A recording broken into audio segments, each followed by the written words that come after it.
Timbalan Presiden UMNO Muhammad Hassan menegaskan bahawa kenyataan yang dibuat dalam wawancara dengan Asia Times yang berpangkalan di Hong Kong baru-baru ini perlu dibaca secara menyeluruh dan dalam konteks bahawa semua individu harus mendapat perbicaraan yang adil. Muhammad dalam satu kenyataan berkata, jika tidak, pembaca akan mendapat gambaran yang tidak tepat daripada keseluruhan wawancara berkenaan. Sangatlah penting untuk saya menegaskan bahawa konteks keseluruhan temu bual tersebut ialah penegasan saya bahawa setiap orang yang dituduh berhak menerima penghakiman yang adil tanpa sebarang konflik kepentingan, serta pengampunan di bawah Undang-Undang Malaysia hanya akan diberi selepas seorang tertuduh telah mula menjalankan hukuman. Segala yang di luar konteks tersebut hanya memberi gambaran negatif kepada Datuk Seri Najib dan diri saya serta dijadikan bahan propaganda musuh politik UMNO. Saya tidak lagi berhasrat untuk mengulas perkara ini dan keseluruhan fokus saya ialah menjadikan parti untuk menghadapi PRU ke-15, kata Muhammad dalam kenyataan. Muhammad yang lebih dikenali sebagai Tok Mat dilaporkan berkata dalam wawancara dengan Asia Times minggu lalu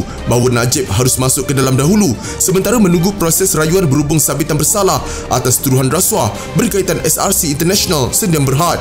Mahkamah adalah tempat di mana anda boleh membuktikan sama ada anda bersalah atau tidak.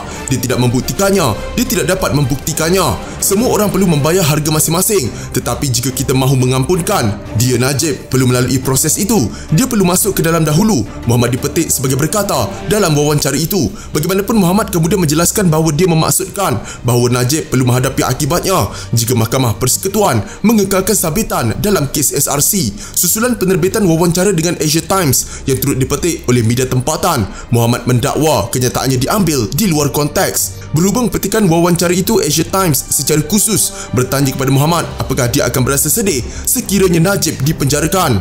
Muhammad menjawab bahawa walaupun dia berasa kasihan terhadap Najib sebagai seorang kawan, namun sesiapa yang berada dalam kedudukan yang sama perlu membayar harganya sebelum dipertimbangkan untuk pengampunan. Laporan yang dikarang bersama oleh Kohan dan Nalbawi itu diterbitkan dengan tajuk UMNO's Number 2 Things Najib Should Go to Jail. Orang nombor 2 dalam UMNO berpandangan Najib patut masuk penjara. Asia Times bagaimanapun mempertahankan ketepatan laporan mereka dan mengeluarkan rakaman audio daripada keseluruhan wawancara itu untuk dinilai oleh orang ramai.